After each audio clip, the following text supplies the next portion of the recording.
Hey everybody, welcome to the back room. I'm Andy Ostroy. We have Rachel Bitecofer back with us. We'll chat with her in just a second, but first, thanks for tuning in. We appreciate you listening, and we'd love to hear your comments. So email us at backroomandy@gmail.com and or post on our social media, and we'll read some feedback next time. And if you like the podcast, please rate and review and follow or subscribe, and to be notified every time we post a new episode. So, Rachel Bitecofer is a political scientist and election forecaster turned political strategist. Rachel's interviews and analysis have been featured by the New York Times, the Washington Post, Salon, Politico, The New Republic, Real Time with Bill Maher, CNN, MSNBC, and many other prominent news sources. She worked with Democratic Party candidates and organizations to implement negative partisanship strategy in the 2022 midterms. Her latest book is Hit 'em Where It Hurts: How to Save Democracy by Beating Republicans at Their Own Game. Rachel, welcome back into the back room. Well, thanks for having me back. So your latest Substack is titled Why Democrats Failed to Save Democracy: Identity Politics and Micro-Targeting Killed the Party's Brand, which looks at the election, the working class specifically, how the socioeconomic landscape has changed these past several decades. So let's start with the election itself. What happened? Why did Kamala Harris and Democrats lose? Yeah, to be clear, Kamala Harris and Democrats lost all 7 of the swing states for a specific reason. And that's because in presidential elections, you get a broader swath of the electorate, okay? And we have had a benefit from the de-alignment of working class people. The benefit to us has been the realignment of college-educated people who are pushing back at GOP extremism, and they're joining us. But there's less of them in a presidential electorate than a midterm or whatever, right? And so, really, the title of the article is provocative for a reason. I mean, my audience is progressive, right? But doesn't mean I'm not telling you, hey, we should not support trans rights or, rights for immigrants. I'm not saying that. What I'm telling you is that the Obama coalition emerges right at the time as a new technology does, the internet. The internet really gets humming around that time. It's obviously started before, but that's when social media starts to become a real factor in campaigns. And it was a big deal when campaigns started to get social media accounts, okay? And with that Obama, remember we woke up on November whatever of 2008. We're like, oh my God, it's going to be a new progressive era. We're going to be in a post-racial America. And that kind of ideology, I mean, he wins again in 2012, right? And the coalition showed back up for him, but did not in the midterms back when we were losing college-educated voters in the 2010s. And, so what we do is we decide, listen, our coalition the two parties are very different. They're very different in a lot of ways, but one of the ways I wanted to focus on here is heterogeneity of our coalition versus the homogeneity of the Republican coalition. It's white, Christian, evangelical, conservatives, okay? Ours is not that. It's a bunch of different social movements basically under one umbrella. And the modal ideology, even in our own party, guys, is moderate. It's not liberal, okay? It's moderate.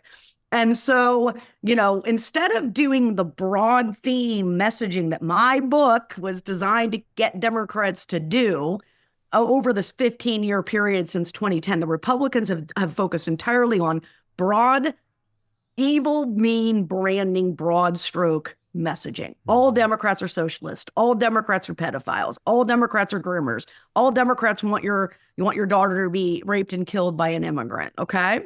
That's how they do it. And they have that big sound system, of course, that amplifies it. But at the end of the day, it's centralization of message and exploitation that they're willing to do. And in our world, we're like, oh, now that we have the capability, we have a voter file, we have tech, let's talk to Blacks with one message, Latinos with another message, women with this message, people who are like climate change with that message. And if we're tapping more specific, that's why I said it's reasonably, right? I have a quote around reasonably why we did this. If we tap into these basic constituencies with micro-targeted messaging, then we can activate them and get more people involved in politics and da-da-da-da-da-da. And it turns out that is the exact opposite of what we needed to be doing. Mm-hmm. And in that explanation, did we also miss the mark on the messaging that mattered most?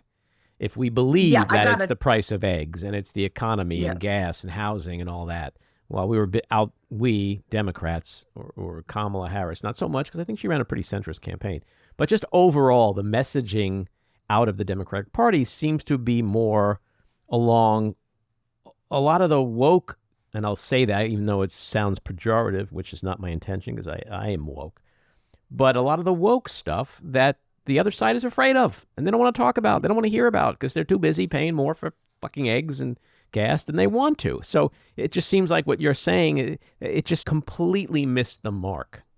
Yes, it did. I spent 4 years. Okay, look, I'm having a week, man. If you're following me on social, you'll know I'm having a week. Okay. Uh-huh. I spent 4 years of my life, Andy. Okay.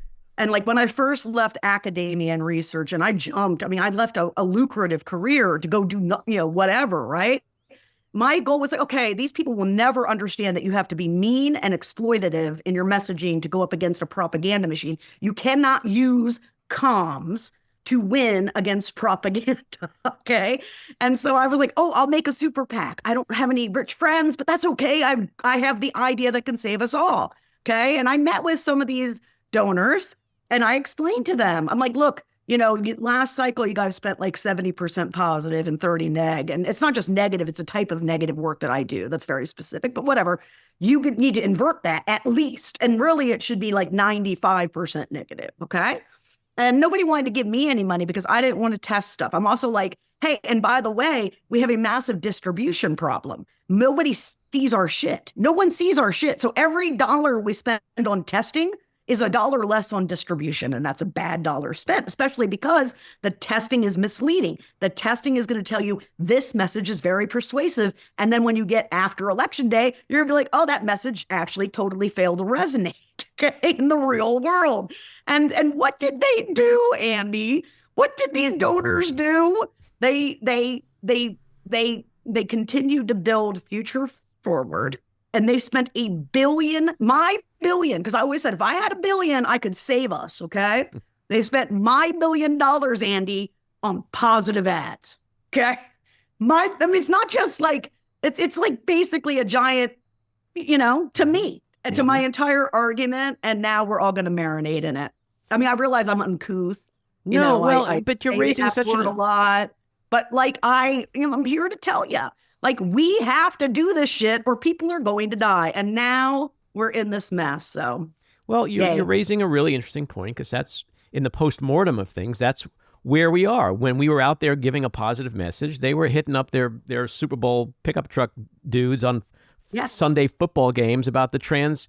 I mean, first of all, like, what is it? 100 trans athletes are in schools playing sports on women's teams. Like the rate of incidence of this thing is microscopic, yet that's where they spent their money. And from everything I see, and it here's the thing, was so effective. Andy, here's the thing. Like our side's like, oh, well, we poll tested this and this is not an issue that people care about. I can promise you trans issues do not poll on a top 10 most important issue list. Okay. But they did this cycle. And they did it because they all centralized. A lot of the budget was just two things. The migrant thing, which if you look at a graph of immigration, we set them up to exploit us, okay? Like the border crisis that we allowed to go on for 4 years. I mean, the immigration rates are like this and then like this, okay? Mm-hmm. So like, obviously, it set them up fertile ground to exploit that issue. But the other thing, yes, it was taking an issue that doesn't pull out. Meanwhile, the very smart consultants that all got rich while I sat on my couch all these last 6 months, okay? The very smart consultants said, oh, it's baked in. Everyone knows Donald Trump's crazy. It's baked in. So we can see now in the data that 60% of swing voters thought that Donald had fond memories of Donald Trump's administration because it was never baked in. And like, we tested ourselves. We just had Project 2025 dominating headlines, okay? It went from something no one had ever heard of to 30% to 70%. No one liked it. They didn't know what it was, which is the point. It doesn't matter. It's like trans shit. The details and the facts don't matter. They just knew it was bad. It was Donald Trump. And then some very smart consultants who got a lot richer than I did this cycle told the party, no, we got to get away from this, close on positive, don't talk about abortion, don't talk about Trump. And now we're here. And the thing is like, people want to have the reform conversation some more. And I feel like I'm in Groundhog Day. I'm like, the 4 years I spent in my life doing this had absolutely no impact. They did the exact opposite of what you know what I mean? And like, I just hate everyone right now. I really do. You should check out my rant from last week. I hate everyone too. But, Good, let's hate people together. So it would be easy to blame the loss of the working class on woke. But we all know that the Democrats started losing the working class decades ago. So woke kind of, to me, was like the final nail in the so initially it's race. Done, I'm out of here. It's race initially. Yeah. So how does the party get back the working class? We have to pound in these campaign environments, we have to be pounding Republicans. So if they're going to focus on, we cannot abandon marginalized communities anyway, even if we wanted to. Let's say we wanted to, we can't. That's our fucking brand. You can see that in the data. Like, the work cares about the working class, went like this, and cares about marginalized groups went like that, which is great, guys, as I write in the cycle, if you're you and me and Andy, okay? But most people don't care about outgroups. They hate outgroups, and it's a great brand to have in terms of morals, but it's not a great brand to have in terms of marketing the working class. So unless the working class is getting a competing grievance politics wedge issue, billion-dollar, psych op at them the opposite way to focus on something else, it's always good. There's always going to be something to exploit. Okay. Always. Like if it wasn't trans people, it will be CRT, whatever. They're very good and they're willing to exploit. Like Lincoln Riley, the poor young woman that was murdered by an illegal immigrant in Athens, they exploited the hell out of her death, okay? And we have never once done that with a school shooting victim. Never once. I mean, not in paid ads. Guys, I don't care what happens on the internet or in your chat rooms. What I'm focused on is what gets through to Americans that don't read or watch any news. Right. And that's got to be something that breaks through into the Bachelorette, okay? Right? And so that's, now that ship has sailed. Like you know what I mean? People are like, well, what do we do? And I'm like, well, right now, my job is shifting from, campaign strategy work, which no one wanted to hire me to do because no one wants a Dr. Doom on their team, to reporting the end of democracy, because that's pretty much where we're at, folks. We gotta put our big girl pants on and accept that we have just put into office a man who committed 4 separate felonies, right? 91 indictments, but 4 separate felony crime syndicate things, and is told us, just like Hitler did in Mein Kampf, all of the shit he's going to do to us. And, so it's important to do the analysis, but the eggs are more too expensive. And, well, that's one thing, Andy, is people wanted cheap eggs, and what they're going to get is going to be a lot of stuff they never even knew was coming because we didn't tell them. We didn't bother to tell them. And so now it will hit them like a ton of bricks. And the good news is if you're listening to the show and you have the doom anxiety, no matter what, you are going to be so far ahead of the curve of reaction to like what's coming of your average American that you should not worry. You have plenty of time and you're going to be way ahead of the curve because your average American isn't going to realize it until Donald Trump actually opens fire and murders 100 protesters or whatever. And maybe then they'll be like, oh shit, something happened. Yeah. That's when they get the rotten eggs. I'm not a politician and I'm not an operative or a strategist, but I think I got a lot of common sense. And I'm watching this campaign. Then I start thinking again about how do we hit these people that he seems to be getting? How do we get them back? And then I think about Andrew Yang with his universal basic income. And we know that politics is all about lying these days. And to your point, hit them where it hurts, all that stuff. Like, you got to play dirty. And sometimes playing dirty means saying shit on the campaign trail that you either know you could never actually legislate into policy or that, something short of that. But I don't know why, like in October, Kamala Harris wouldn't come out and say, and I'm going to give $1,000 a month to every family in this country because Andrew Yang was right, universal. It doesn't seem like rocket science to appeal to people if they really are concerned about the economy. She did it in some other ways, child care credits and helping homeowners. But, that still doesn't do it. It's like, okay, if you're going to buy a home, you're better off than a lot of people in this country. So that's not really the person who's complaining about the cost of eggs per se. I just think like the next time around, I mean, we joked in here about a year ago, like, just, you want Gen Z? Give them a free bag of pot every day. Just speak to what appeals to those people, apparently. And to your point, we just keep dancing around this shit and going back to the culture war issues that make us orgasmic as libtards, but don't necessarily win really important elections. I mean, let me ask you something, right? Like, do you think student loan relief, forgiveness, whatever you want to call it, is a popular policy? I don't think so, and I don't think it was the right. I don't think it was the right. Neither will universal basic income, right? Because white people, guys, our problem is 30% of white people voted for us. Okay, and that might, and we might want to be tempted and sneer and be like, well, fuck those racist assholes. They're all sexist pigs. Well, that's great, but guess what? If you go get them to vote for your party, you're never winning a national election. Okay, so you have to meet it somewhere where it is, and here's where it is. It would rather die of cirrhosis of the liver than approve something like Obamacare that in their minds will help minorities. And that is in research. Like that, it's not some opinion, right? So like what the answer is this, the working class is always going to be pissed off. And Andy, the thing with the home buyer shit, okay, the Medicare stay-at-home care thing, all of it never got any press coverage. Like somebody did an analysis to look at how much the media covered it, and it was almost virtually ignored. Okay, so putting out stuff is one thing. Getting it to be the talk. I mean, Donald Trump's platform, it eliminates the Department of Education, and it never even had a news cycle. Right.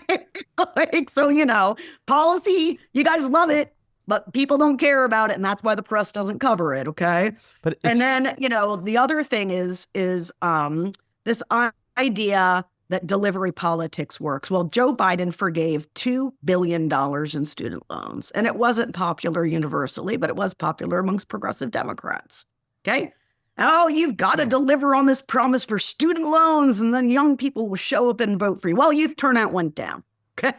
Like, delivery politics is rough. And I will tell you on one final thought on that topic, the problem with promising people shit the system can't deliver is that you can't deliver it.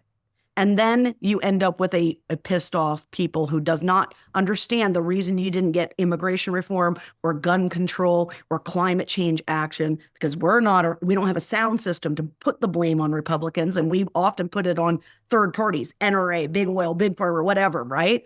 That those people are angry always, and we need to redirect their rage where it belongs. And in order to do that, we should be targeting our messaging. We should all centralize, not the thing that you invented, but the best thing to run on. Glenn Youngkin in Virginia in 21 was not a public education guy. He's a business dude, doesn't give a shit about public education, let alone race in schools, right? But what did he run on? He wedged race in schools. All the candidates talked about it. They all did direct mailers on it.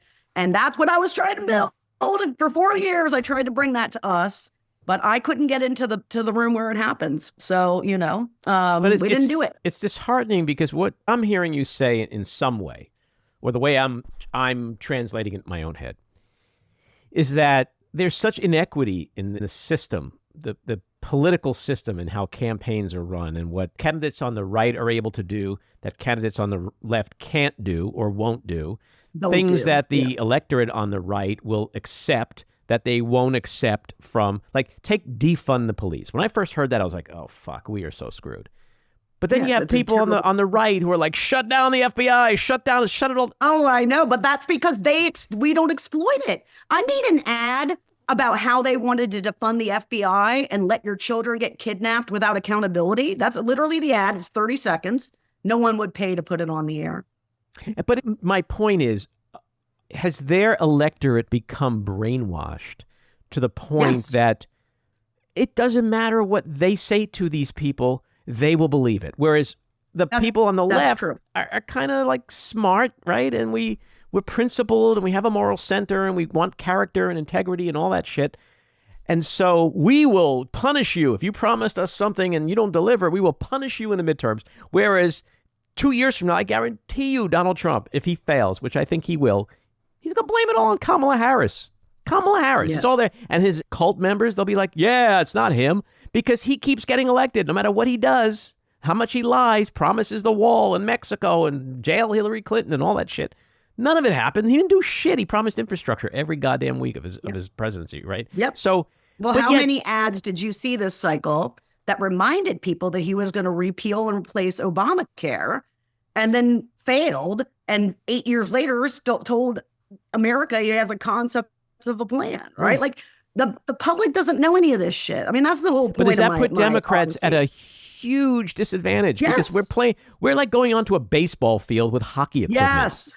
Yes. Right. And we can't fix all of it. Okay. There's no Fox News, and you can't build it, guys, because we don't have homogeneity and ideological nature. Okay.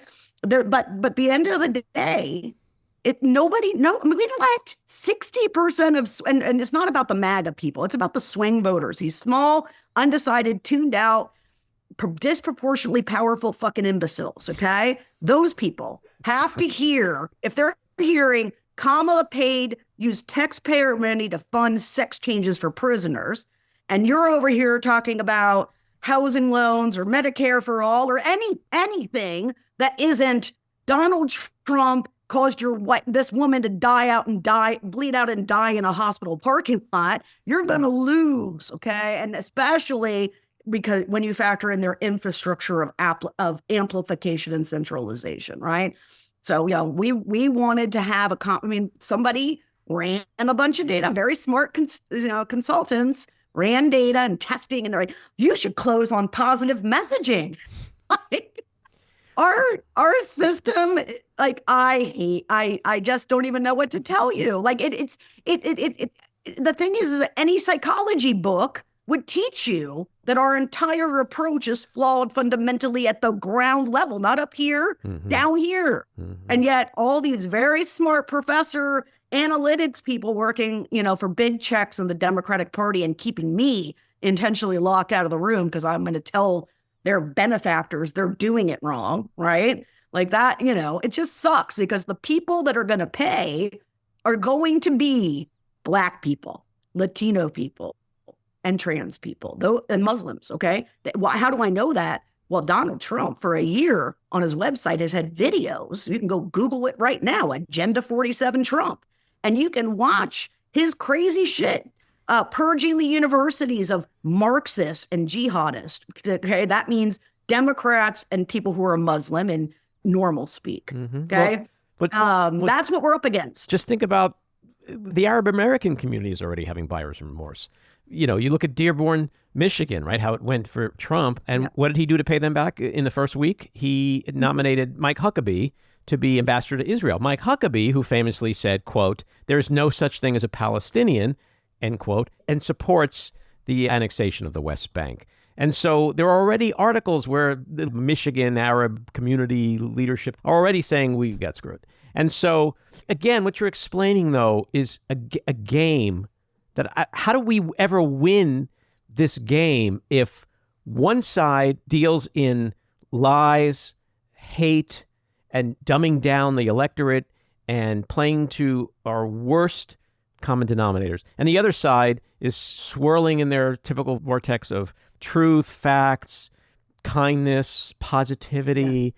If this was a boxing ring, the latter dude is going to get the shit kicked out of him every single time going forward. Yes. Because the rules have changed. What the American electorate is expecting for themselves is that bar is so much lower. They're okay with a convicted felon, adjudicated rapist, sociopath, dictator wannabe, as long as eggs are 50 cents cheaper. I can't wrap my head around that. The other half is fine with it as long as he's gonna come after the libs. Own the libs, right? So you got two parts of that voting coalition. Many people, I do a lot of social, and I spend a lot of time in MAGA world, okay? there's the MAGA people that want to murder people like me. They believe we weaponized the Justice Department. We tried to kill them with a vaccine, and Dr. Fauci should be in jail. I mean, I'm talking crazy shit. And we're talking 40 million people of that coalition. But the other part of it, honest to God, I'm not even kidding, thinks Donald Trump is going to protect gay marriage because he said so. Thinks he's going to save abortion nationwide because he said so. And believes he has nothing to do with Project 2025 because he said so. And many of the Trump voters, not the swing people even, but the Trump Republican people, they think the Republican Party has our platform, basically. I mean, I'll see people like, I'm voting for Trump to save Social Security. Right? So like, that's the clay we're working with. It would be great if it was all Andy Ostroy and Rachel Bitecofer people, okay? And the 118 IQ average, where you're reading, history books and have interest in art and culture. That's not normal people. There's a bell curve. We're on the fucking end of it. On the end of it for empathy. On the end of it for caring about outgroups. On the end of it for interest in politics, on the end of it for IQ. Okay. And we never met the electorate where it was this year. And now it's going to find out. I mean, a lot of these people are going to find out, and it's a FAFO situation. Well, that's why Donald Trump famously once said, "I love the uneducated." Yes. We're now seeing how he's reaping the benefits of that. What do you think the next 4 years are going to be like? Are we going to just get like the worst case scenario, burn all this shit down, Donald Trump, revenge, retribution? Or are you moved at all by what happened with Matt Gaetz, as it may, teeny little lowercase m-a-y, may signal that John Thune and the Senate Republicans aren't quite yet ready to capitulate their power to Donald Trump? Yeah, my assumption is this. Like, they were like, look, we'll do the rest. I mean, one of them is a white national Christian nationalist who has Crusades tattoos because he worships the Crusades. You remember when they came and they killed everybody that wasn't Christians? That's his shtick. And he's going to be in the DOD.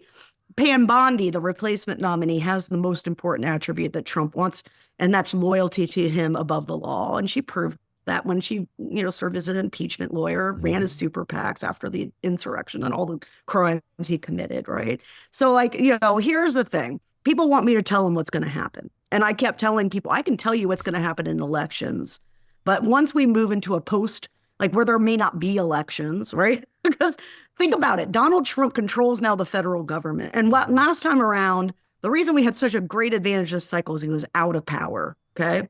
Now he's in power, and whatever comes next is going to happen while he's in power. And they wanted to seize the voting machines. In other words, we'll know pretty quickly. There's 3 or 4 different paths. Quick collapse of the constitutional order, a la like what Hitler did. But within 30 days, 60 days, you had no civil liberties, no opposition parties, and the creation of Dachau in Germany. Okay? And that can't happen here and protect the hot economy he's That's right. inheriting. Okay. So there's that. Like the safest thing that we have is that in reality, the economy is fucking fantastic. And anything he does risks that, right? I'll interrupt for a second. I'll take it even a step further and say it's not the economy per se that he loves, but the stock market. Because that's how he judges everything. Whatever. He just can't have bad headlines about the economy, right? Like people already, and I keep trying to explain this for 4 years, everything's about partisanship, right? So like literally already you've seen a 40-point gain in confidence in the economy, confidence in personal economy, because Republicans are like, oh, my guy's in charge, everything's great. By the time you get to January 27th, you're going to see 90% of Republicans approve of the economy. 90%. I'm not kidding. Okay, that's what's going to be there on January 20. So he has a problem in that he's got this constraint, okay? But there's a lot of gray area between what you described as kind of status quo, whatever. We maybe lose the Department of Education or something, and the full-on Nazi grab in 60 days. There's a lot of gray area, and I think that's probably where we're going to find ourselves operating in.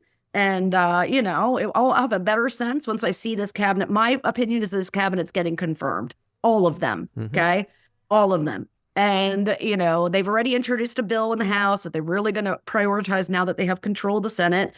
to make groups that help terrorist organizations, so like the ACLU, and designate them as terrorist orgs and seize their money, okay?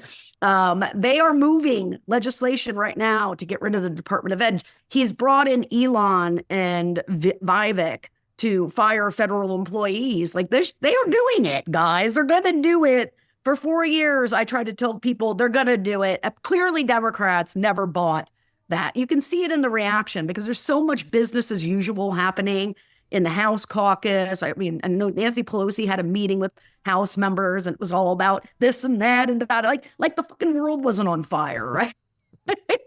So obviously, and it's not their fault, guys. I don't want to make it sound like it's their fault. Here's the problem. Humans are wired to reject the idea that something terrible can happen to them. We have to be wired that way because until the last 80 years, folks, it was hard to be a human. We're living in the best times of humanity. People 100 years ago would kill to be living in the conditions and the time and the stuff that we have now, even the working class. Okay. And now we're gonna spend that peace dividend, that peace and wealth dividend. And people are going to notice real quick that they actually had a very good government compared. Government's hard. It's hard because people are not uniform and you have competing interest. And when you design a system like the United States system is a system with a bias against inaction. Okay. So when you're Bernie Sanders, people think Bernie Sanders would have walked in and delivered all the shit that he promised them. I'm here to tell you, he'd have delivered zero of those things. Right. And so will the Republican Party deliver zero of those things unless they repeal the filibuster. And I think that's going to go the first time they find themselves at an impasse, that filibuster for something they really want, that filibuster is going to go. To the people who hang their hats on that there's a midterm election in 2 years and that everything can change then, he could be left without a Senate, without a House. To your scenario of like Nazi Germany in the first 30, 60 days, 90 days, stuff like that. Is there a point to where if like we're not fucked like that, in 6 months from now, would you start to say, we could just change all of this at the midterms?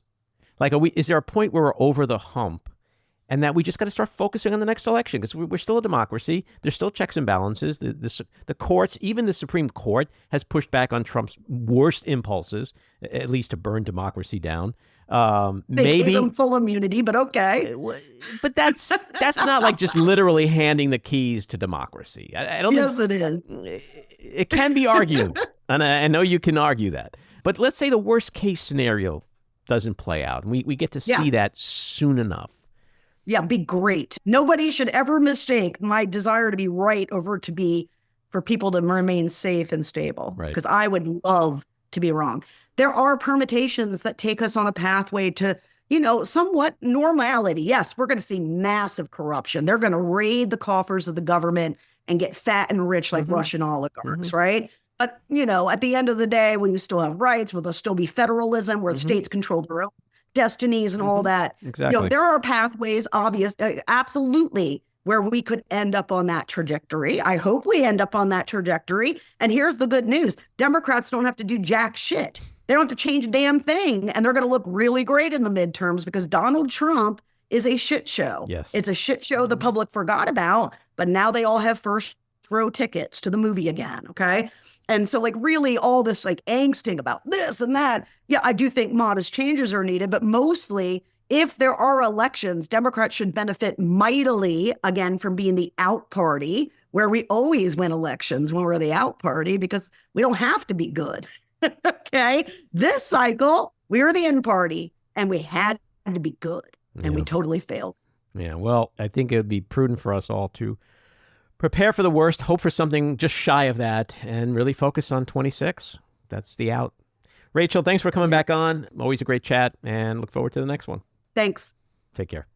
This episode of The Back Room was edited and produced by me, Andy Ostroy. It was co-edited and co-produced by Maddie Rosenberg, and co-produced by Jen Hammoud. Our theme song was composed by Andrew Hollander, and our logo was designed by Cricket Langell. And special thanks to Patricia Wind. Please take a moment to rate and review the podcast, and also follow or subscribe. Until next time, keep your eyes on Washington, Hollywood, and your own backyards, and have a great week.